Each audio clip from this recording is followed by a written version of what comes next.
성종은 이 일을 조사하기 위해 세 개의 독립된 청을 따로두고 삼청이라 하여 담당하게 했는데요. 다음날 삼청에 명합니다. 국가가 믿고 의지하여 다스릴 수 있는 것은 오직 죽이고 살릴 수 있는 권한이 있기 때문이다. 그런 생살의 권한이 만약 아래로 옮겨간다면 임금은 빈 그릇만 안고 있는 격이 되니 만일 그렇게 된다면 그 나라는 나라가 아닌 것이 된다. 얼마 전에 사람을 잔인하게 죽여 개천 가운데에 버린 일이 있어 마땅히 끝까지 쫓아 엄정히 다스려 법을 바로 세우고자 하였는데 단서를 얻지 못하여 부득이 자수하도록 하면서 또 현상하여 그 집 노비로 하여금 고발하면 양인이 될 것을 내걸기도 했다. 그러나 시간이 흘러도 고하는 자가 없으니 나라에 법과 질서가 있다고 말할 수 있겠는가? 이제 현상을 더하고 자수하지 않을 경우에는 죄를 더 무겁게 하여 기필코 잡아들여야겠다.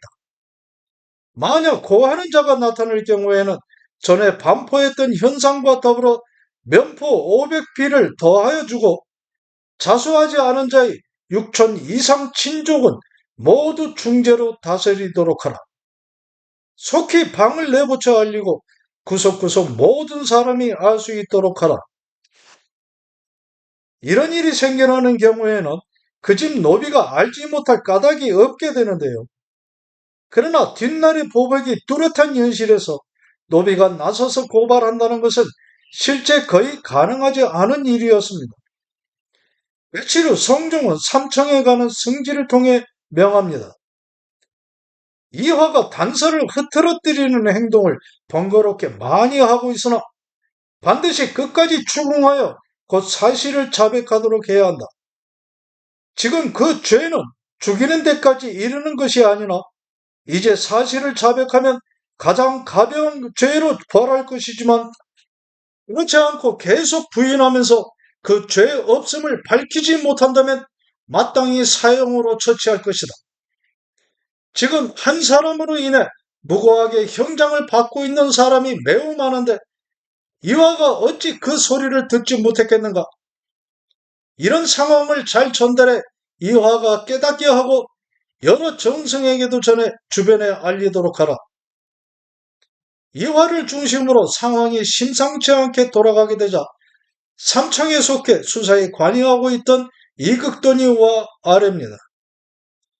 이화의 매부인 최집성은 신과 담장을 경계로 가까이 살아오면서 가까운 친척처럼 지내왔으니 사람들이 이 일을 누설할 수 있을 것으로 생각할지 모릅니다. 청하건대 신에게 맡겨진 직책을 벗어나게 하소서. 그럴 필요 없다. 이화는 의금부로 옮겨 국문할 것이다. 다시 몇 날의 시간이 지나가고 의금부에서 온 도승지가 아뢰입니다. 이화의 일에 관계된 사람 태반이 불복하고 있습니다. 그러나 이임의 여종 자근의 진술에서는 어느 정도 정상이 드러났고 사내중 내은사는 자신이 행한 일들을 하나하나 진술했는데 거의 의심할 것이 없습니다. 그럼에도 장을 치며 신문하던 처음에는 포박당에 있는 이화를 돌아보고는 잠옷 애처로운 얼굴빛을 나타내면서 사방을 두리번거리고 머뭇거리며 바로 진술하지는 않았습니다. 내일은 도성지가 일찌감치 가서 속히 캐묻도록 하라. 사건에 관계된 자들이 만약 통모하여 말을 만들면 안 될 일이다. 이렇게 성종이 범인을 색칠해내기 위해 고심하고 있을 때 홍문관, 부지학 등이 상소를 올려 임금의 신기를 건드려 옵니다. 홍문관은 궁중의 경서와 문서 등을 관리하고 임금의 자문에 응하는 일을 맡아보던 관아이고 부지학은 홍문관 으뜸인 정이품의 대제학 다음으로 정삼품의 벼슬입니다. 전일에 명하시기를 자수하지 않은 자의 6천 이상 친족은 모두 중재로 다스리도록 하라 하셨습니다. 그러나 반역죄에 있어 연좌하는 것은 당연하고 그럼에도 형제, 백부, 숙부, 형제의 아들에게만 이르게 하고 있습니다. 상가 법문을 살펴보면 노비가 죄를 지으면 그 가장과 가장의 친족 그리고 외조 부모가 관에 고하지 않고 구타에 죽인 자는 장 100대이고 죄 없는 노비를 죽인 자는 장 60대에 중노동 1년이며 만약 노비가 가장을 구타하면 반드시 죽이고 가장을 죽인 자는 능지처사하게 했으니 이것은 각각의 신분에 맞는 도리를 중하게 생각한 때문입니다. 법이 이러해도 거리낌이 없고 사나운 노비는 약한 주인에 맞서 살해하기까지 하는데 이럴 경우 연좌하지 않고 그 죄 지은 노비만 처벌합니다.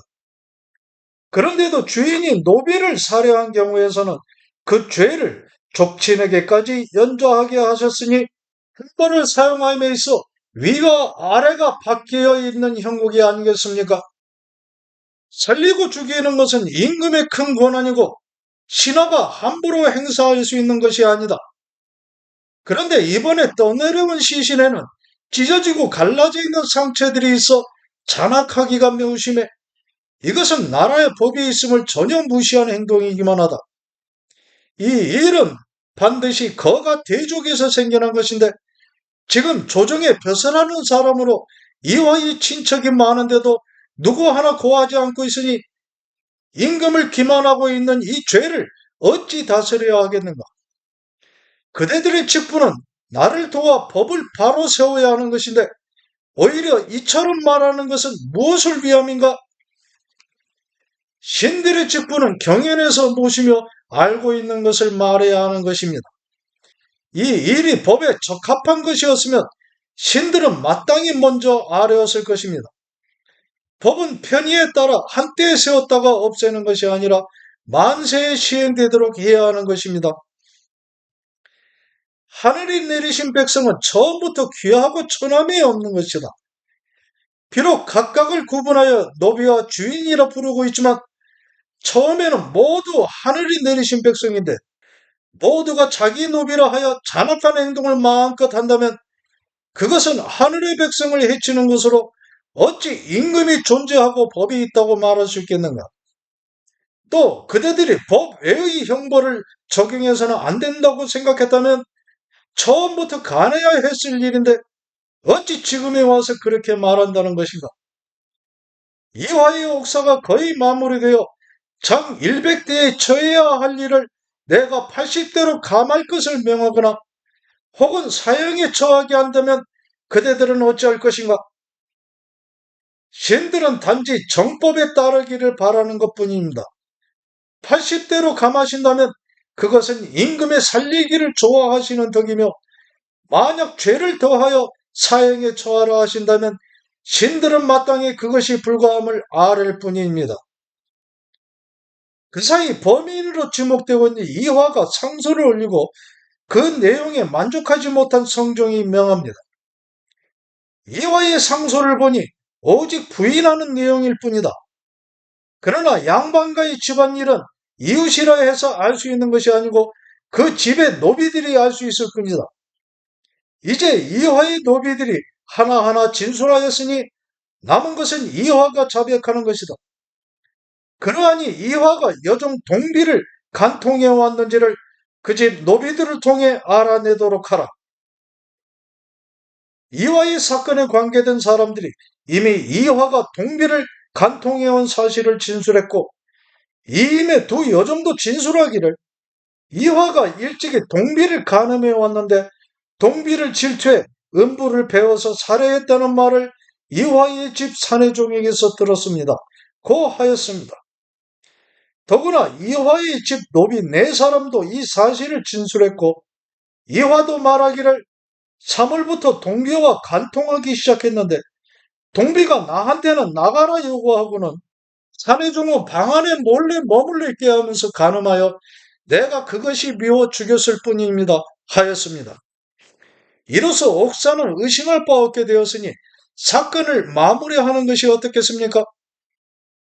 이화가 비록 죽는다 하더라도 진술한 노비들을 이화의 자손들이 반드시 보복하고자 할 터이니 그 노비들을 아울러 모두 속궁하도록 하라. 마침내 성종은 사건을 마무리하면서 어차를 내려 말합니다. 어찰은 생각을 정리해 친필로 쓴 편지 형식의 글입니다. 내가 이화를 죽이고자 한 것은 사람의 목숨을 가볍게 여기고 망령되게 때로는 위압하고 혹은 달래고자 한 것이 아니었다. 당초 온 나라가 시끄러워진 시체 사건을 조사할 때 범인을 찾지 못해 원통해하는 기운이 하늘에까지 닿았으니 이는 내가 통분함을 누릴 길 없어 죄인을 찾아내고자 하는 의지이기도 했다. 그러는 사이에도 이화는 정범으로서 그 사이에 몰래 숨어 있었다.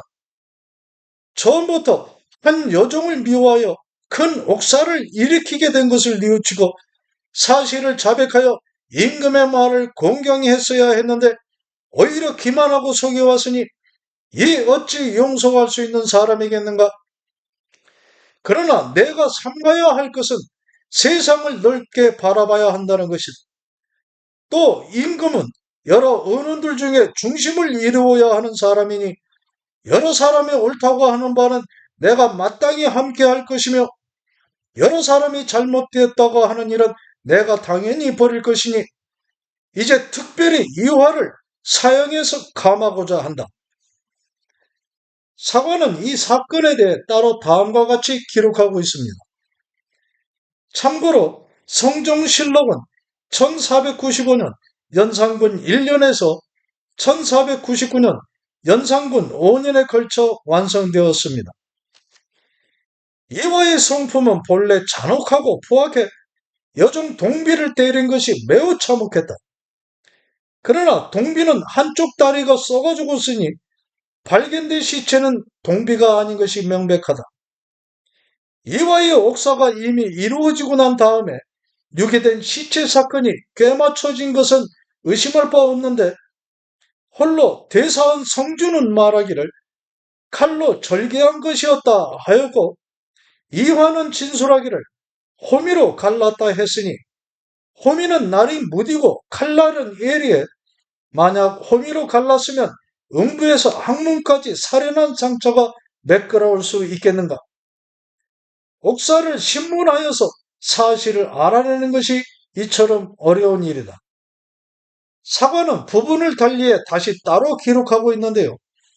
실록의 기록 속에 이와 같이 사관이 따로 언급하는 일들은 연산군 시대를 거치면서 살인과 당파의 흔적이 증가하며 더욱 많아지게 됩니다. 시신이 물에 뜬 옥사가 생겨나기 전에 이화 또한 여종 동비를 살해했기 때문에 고발당했다. 어떤 사람은 물에 뜬 시신이 동비가 아니라 하였고 동비의 시신이 이미 양화도에 가라앉았다고 했는데 때문에 명백하게 밝힐 수 없었던 이화는 부인할 뿐이었으며 죄인은 끝내 찾아내지 못했다. 여종 동비를 살해한 것은 사실은 이화가 이러지도 저러지도 못해 부인하는 것으로 일관했던 것이며 결국 사건은 임금인 성종은 모르는 채 그 시체가 동비인 것으로 꿰맞추어졌다는 것인데 이 일이 있고 2년 후인 성종 21년 이화는 벼슬아치의 인명적인 직첩을 되돌려받게 됩니다.